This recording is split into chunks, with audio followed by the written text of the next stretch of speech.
आता पाहूयात विस्तृत बातमीपत्र।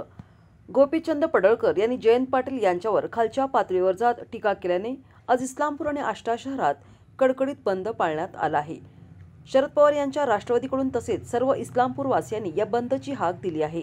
दरम्यान काल सांगली जिल्ह्यासह संपूर्ण राज्यात गोपीचंद पडळकर यांच्या विरोधात तीव्र निदर्शने करण्यात आली। तसेच वाचाळवीर आमदारांना मुख्यमंत्री देवेंद्र फडणवीस पाठीशी घालत असल्याचा आरोप देखील शरद पवारांच्या राष्ट्रवादीकडून करण्यात येतोय।